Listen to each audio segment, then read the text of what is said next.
এই বটতলার আখড়ায় শান্তিকামী মানুষেরা আসার জন্য তাদেরকে সাধুবাদ জানাই এবং আমার এই ভিডিও যারা দূর দূরান্ত থেকে দেখছেন তাদেরকেও আমার স্বাগত। আমি কোনো রাজনৈতিক দলের লোক নয়, আমি হলাম ফকির। আমার কথায় যদি কোনো মানুষ আঘাত পান তাহলে আমি ব্যথিত। আমি চেষ্টা করি সত্যটাকে তুলে ধরার। আগের ভিডিওগুলোতে আপনাদেরকে দেখিয়েছি মুশরিক কাকে বলে, মুশরিক কি, এবং কাফের কাকে বলে, কাফের আপনাদেরকে আমি দেখিয়েছি। তাই আজকের এপিসোডে আমার পরম দয়াল, আমার পরম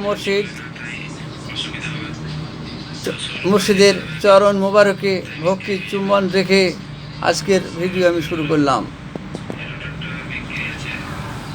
এই আমাদের মানব দেহে 6টি শত্রু আছে, যাদেরকে বিভিন্ন নামে ডাকা হয়, যেমন কাম, ক্রোধ। যদি কামকে ধরা হয় কাফির, তাহলে ক্রোধকে ধরা হবে মুশরিক। যদি মুশরিককে ধরা হয় ক্রোধ।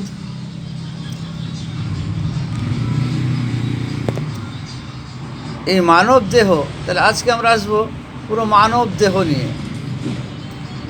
মানব দেহটাই হচ্ছে মূল। দেহকে আমরা প্রধানত 4 ভাগ করি: দেহ, প্রাণ, মন আর জ্ঞান।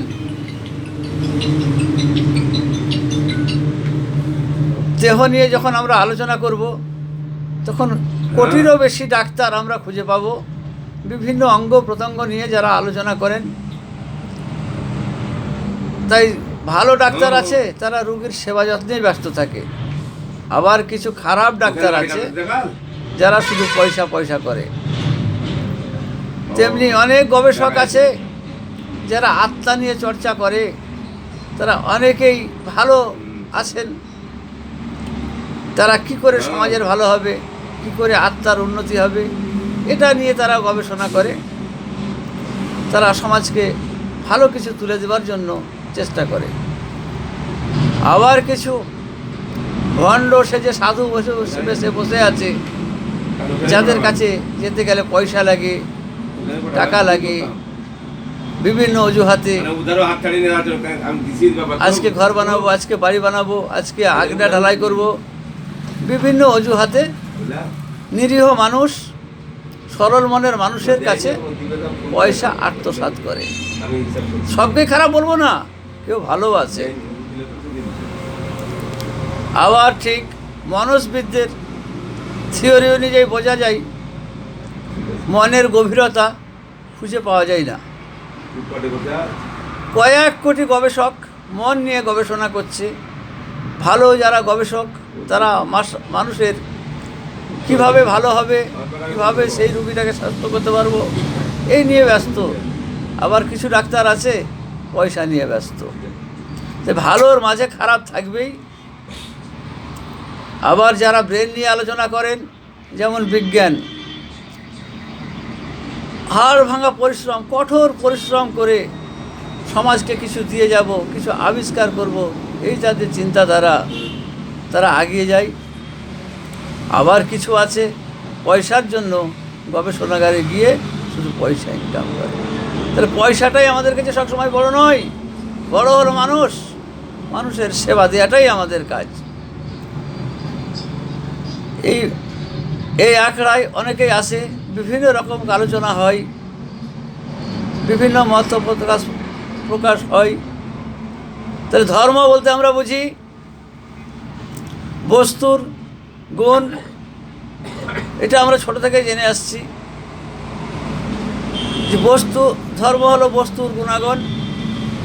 আমরা যেটা করি সেটা হচ্ছে মতবাদ বা সাম্প্রবাদ। এই সাম্প্রবাদকে ধর্মের সঙ্গে মিলালে কিন্তু মিলবে না। তাই চোখের ধর্ম দেখা, নাকের ধর্ম শ্বাস ফেলা এবং শ্বাস নেওয়া এবং ঘ্রাণ নেওয়া, কানের ধর্ম শোনা মুখের ধর্ম বলা, জীবের ধর্ম স্বাদ নেওয়া এবং মুখের ধর্ম খাওয়া। কেউ কারো ধর্ম নষ্ট করতে পারে না। তাহলে ধর্মের কোনো পরিবর্তন হয় না। তেমনি আল্লাহর আয়াতের, কোরআন মাজিদের যে আয়াতগুলো আছে তার কোনো পরিবর্তন হয় না, হবে না। 100 বছর আগে যা ছিল আজকেও তাই হবে এবং 1000 বছর পরেও তাই হবে। তাই আপনার ইসলাম সমাজকে বলছি, যারা বলছেন কোরআন মাজিদ নাজিল হয়েছিল যখন উহুদের যুদ্ধের সময়,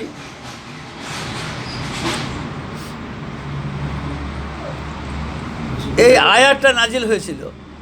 যদি তাই হয় তাহলে আজ তো দরকার নাই, তাহলে আজ আমরা পড়বো কেন? একটু মনকে প্রশ্ন করুন। আল্লাহর আয়াতের কোনো পরিবর্তন হয় না, আজ যা হচ্ছে এবং পরেও তা হবে। তাই ঠাট্টা তামাশা নয়।